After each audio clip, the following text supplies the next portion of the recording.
సాధారణంగా రైతులు తాము వేసిన పంటలో పక్షులు జంతువులు పడకుండా పంటను నాశనం చేయకుండా అన్ని జాగ్రత్తలు తీసుకుంటారు.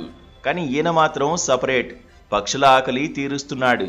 75 సెంట్ల పొలంలో సజ్జ పంటను సాగు చేసి వాటికి ఆహారంగా వదిలేసి పక్షి ప్రేమికుడని పిలిపించుకుంటున్నారు.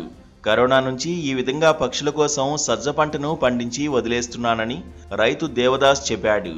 కరోనా సమయంలో ఓ వృద్ధ దంపతులు లాక్డౌన్ ఉండడంతో బస్టాండ్లో ఉంటూ ఆహారం కోసం చాలా ఇబ్బందులు పడ్డారని, వారికి తాను 2 నెలల పాటు ఆహారం అందించినట్లు చెప్పాడు. మనుషులంటే ఆకలేస్తే అడుగుతారు, కానీ పక్షులు ఎలా అడగగలవు అని ఆలోచించి ఈ నిర్ణయం తీసుకున్నట్లు చెప్పాడు దేవదాస్. కర్నూలు జిల్లా ఎమ్మిగనూరు మండలము గుడికల గ్రామానికి చెందిన దేవదాసు. నేను ఈరోజు పక్షులకి సద్దలు వేయడం జరిగింది.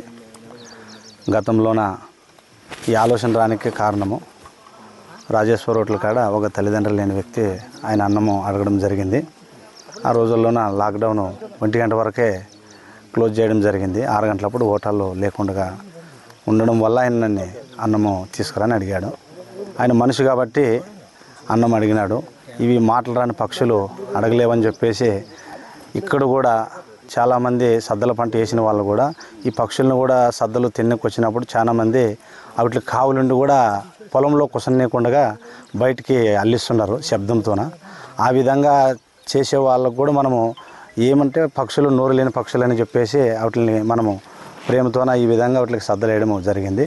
ప్రతి సంవత్సరము 2020 నుంచి ఇప్పుడు 2025 వరకు 5 సంవత్సరాలు అయింది. ప్రతి సంవత్సరం నేను ఈ సద్దలు వేస్తూనే ఉన్నాను. ఇది 75 సెంట్లు పొలము. ఇది ఎమ్మిగనూరు పొలము, G+2 పక్కల, అది గుడికల్ గ్రామము దేవదాస్. పక్షుల ఆకలి తీరుస్తూ వాటి మనుగడకు సాయపడుతున్న ఈ దేవదాస్ను అందరూ అభినందిస్తున్నారు. సాధ్యమైనంత వరకు అందరూ ఈయన దారిలో నడిస్తే బాగుంటుందని కోరుకుంటున్నారు జంతు పక్షి ప్రేమికులు.